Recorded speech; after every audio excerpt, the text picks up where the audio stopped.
Hello, Philippe. Hey, Christophe.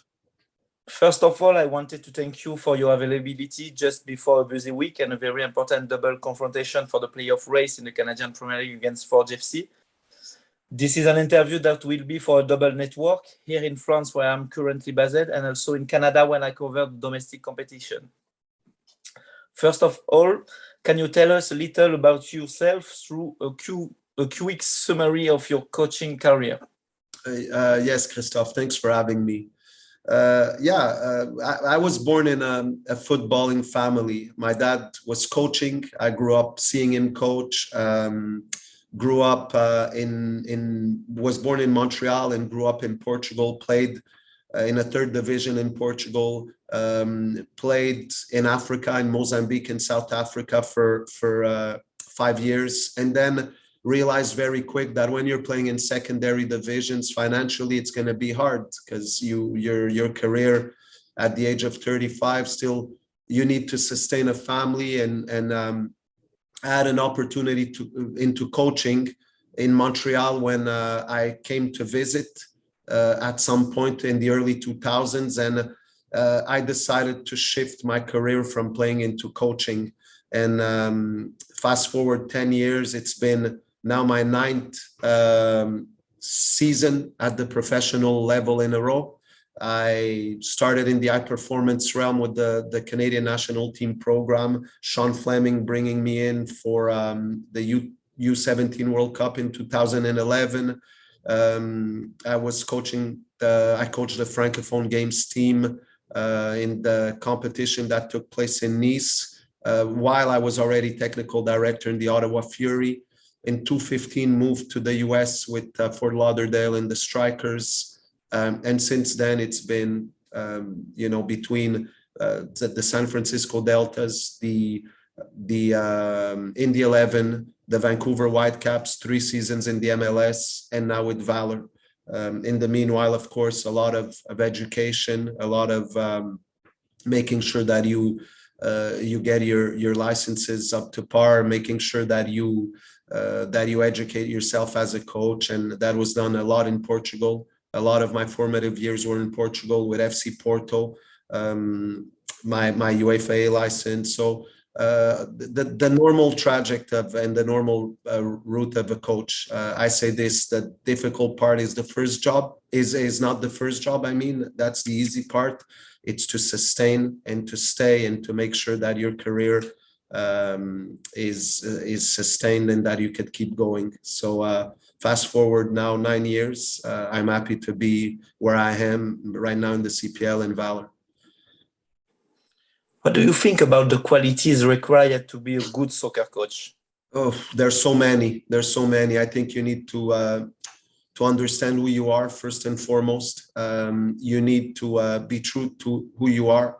You need to understand football, the different forms of football and the football that you want to play. And you need to know how to transmit it on and off the field.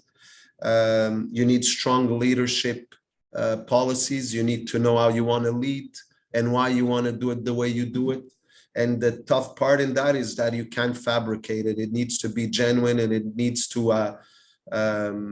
come from the inside, and bring everything together. Then it's the management of the everyday and the day by day and the coherence that you need to bring to your work every day. So there's a lot of elements. Many I thought I knew, many I had to learn in the job, but those would be the main ones.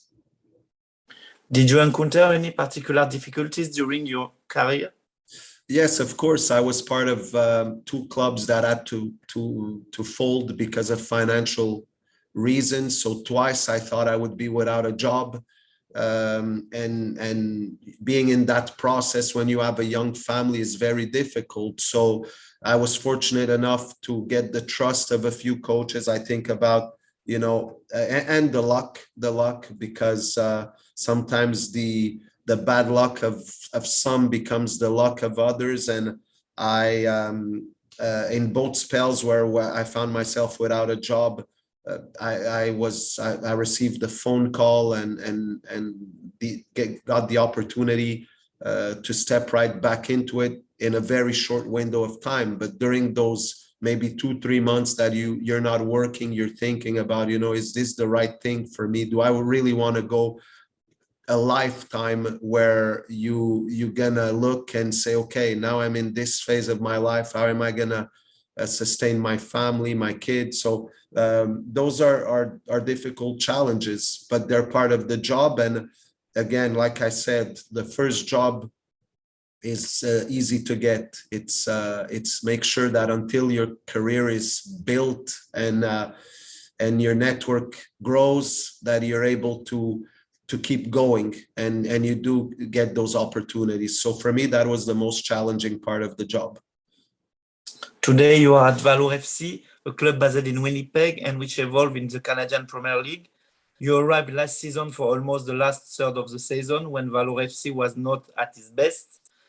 And you know how to give back some punch to this team to finish the 2021 season at only one small point of the playoffs. Can you share with us the different steps of your arrival at Valour and what were the factors that helped you to take the decision to commit to the club? Yeah, I'd been let go from the Whitecaps in middle of the season, or later, three quarters maybe of the season. And I was still under contract until the end of the year, but I realized very early in my career that in football, it's the here and now.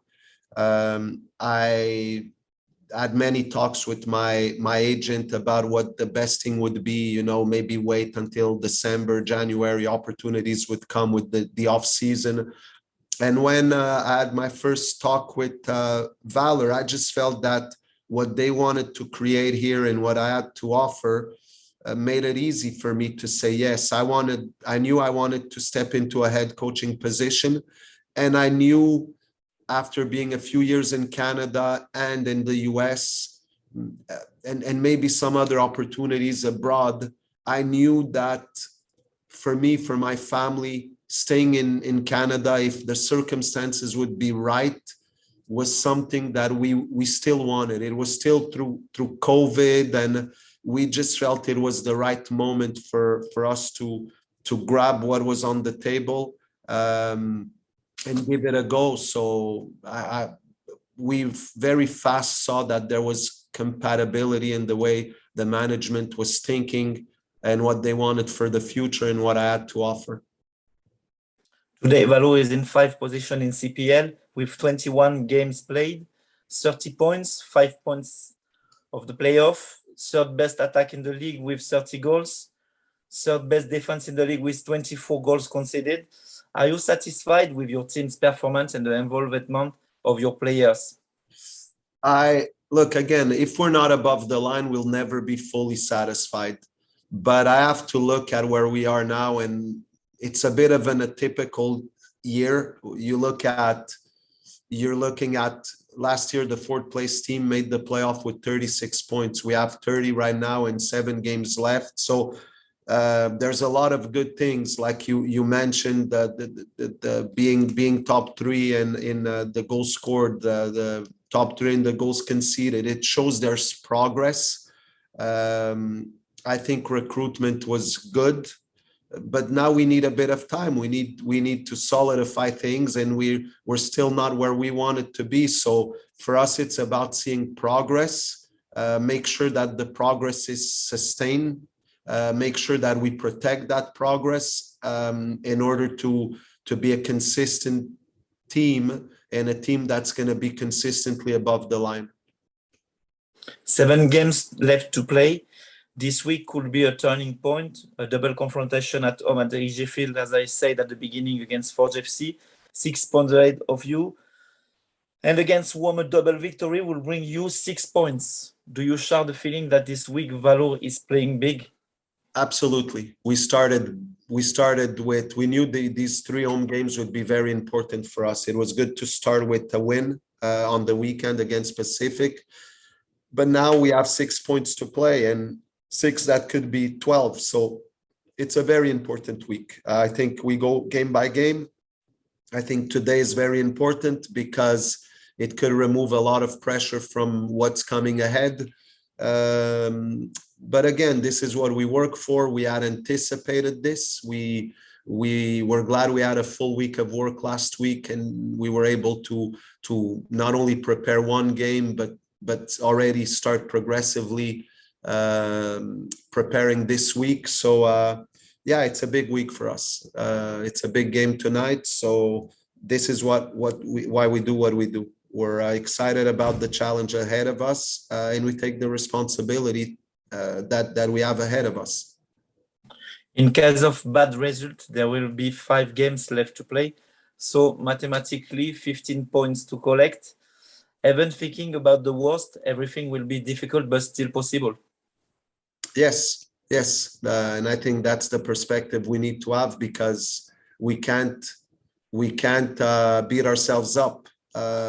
If mathematically things are possible, we have to go for it. I think that the team has had a very good month. When you look at the month overall, with 3 wins, the draw, and one single loss. But today's, again, it's one of those. We want to finish the month very well, because it would give the team a very big boost for the remaining 6 games. So we can't think about the negative right now. We have to take this game and get the maximum out of it. We will now leave aside the competition to talk about the team itself and the collective individual performance of your players. We will start with the goalkeepers. Patrick Di Stefani is in charge of them. And personally, Ryan Leslie and Jonathan Serra are 2 show values of the championship.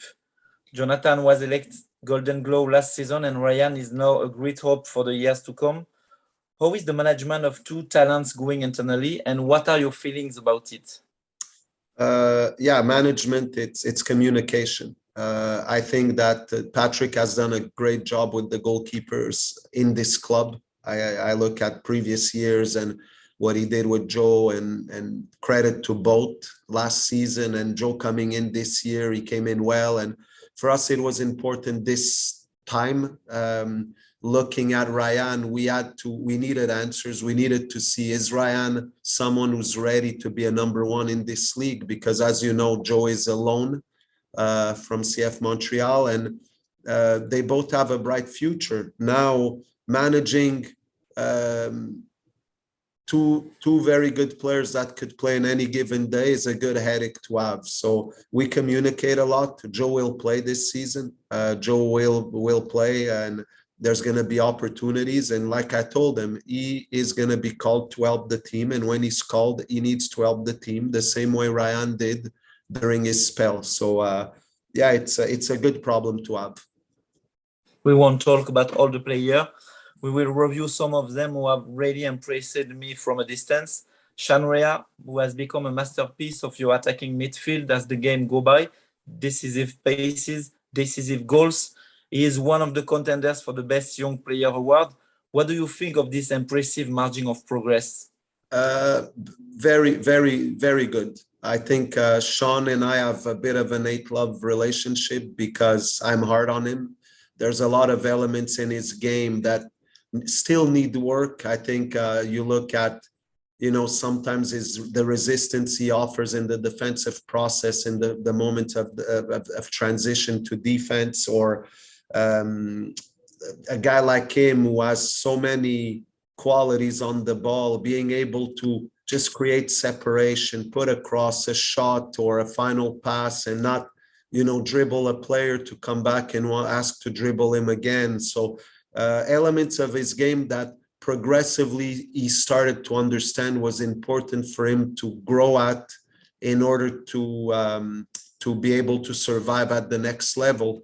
But he's someone that has helped the team a lot, and it's someone that we know will keep helping the team until he's here. He has a very high margin of progression, and we're happy with the progression so far. And I'm sure that CF Montreal, watching from far, are also seeing that progress. The same goes for Matteo De Brienne, to whom you give more and more confidence and playing time. Yes. Matteo doesn't have the very, very different player, doesn't have the same qualities, but his work ethic, his ability to put the team first, to do a lot of the unselfish work in the defensive phase, in the moments of pressure, making runs or move to open up space for his teammates, is something that he does very well. And he's grown a lot on the ball. He's grown a lot in his decision making, in his reading of the situation, in his execution. So it's someone that is still very young. He's going to be with us, and he's deserved every time that he's been given. All these young players who are progressing and all your seniors players who are confirming make Valour a very competitive and solid team. But precisely when you play in Canada, in the Canadian Premier League, the objective for all these young or not so young players is to join the neighboring league of MLS or Europe. How do you judge the level of the CPL compared to these different leagues that I just mentioned, and more particularly the MLS and the level of the French league that I know? Yes, it's still not there. Of course, we're talking about leagues with a lot of years of existence. I was looking at an article recently putting, we know Ligue 1 is top 5, if top 10, if not top 5 in the world. The MLS was now in the top 10 very recently. And when we talk league, we're not just judging the quality of the teams, of the players, but also everything that comes with it, the financial power, the infrastructures, the structure. So I still think the CPL is very young, very new, but it's a league that is giving great opportunities to young players in this country. And you look at the progress that it's made in the last 4 years, in which 2 of those years were COVID years. You look at the quality of the players that are now coming into the league. You're looking at a lot of players that were abroad that are now having an interest in coming back and play in some of these Canadian teams. So that has raised the quality of the league. You look at a lot of the first-year pros in 2019 that are now players with 3-4 seasons of professional football in their legs. So all of that has raised the quality of the league. So teams are learning, clubs are learning, the structures are getting better. I think that it's just a matter of time now, and it's if every year it grows, every year it gets better. We could talk maybe in 10 years' time and see where we're at. The important is to see progress. When a player is transferred to one of these leagues, I take the example of William Akio. Is it a certain pride in terms of training and a feeling of duty accomplished by his teammates, the staff, and the club? Of course it is. Of course it is. I think that we're here for that as well. I think that we need players to perform for us and for the team to perform and win. And as that, there's the byproduct that if you do very well, you have a chance to move forward. And I think that's the mentality that we all need to have, and including, the coaching staff, including the players. First, the team first. Take care of every day inside the environment, and all the rest is gonna come together. But you want that ambition. You want that ambition to be in a better place, that ambition to get better every day for your future and to better your future. I think that's a normal thing. Let's finish with the current topic, the appointment of Mark Noonan as the new commissioner of the league. Full of ideas and projects that will help the development of this competition. According to you, what is the priority of improvement that we must bring to this championship to help it continue to grow? Yeah, I haven't met or spoken to Mark yet. I'm sure there's a lot of fronts that he's going to tackle, and you look at, for sure the economical power of the league and the clubs. The different markets and the growth of the league, the fan base and strategies to improve the different markets. I'm sure that that's all things that are there in the list. There's many that I probably don't know about, but I think that he comes with a very good experience, a good deal of experience, and that the league has made the choice to bring in someone that will help, will be good in the process, and again, it's something that was needed. So we're excited about it. We're excited to see what's going to come next, and I think again, there's a lot of good things happening for the CPL right now. Philippe, thank you very much for this interview. Thank Good you, luck for Christophe. this very important week and good continuation for the end of the season. By wishing Valour all the best to reach the goal of the season, the playoffs. Thanks. Thank you very much. Merci, Christophe.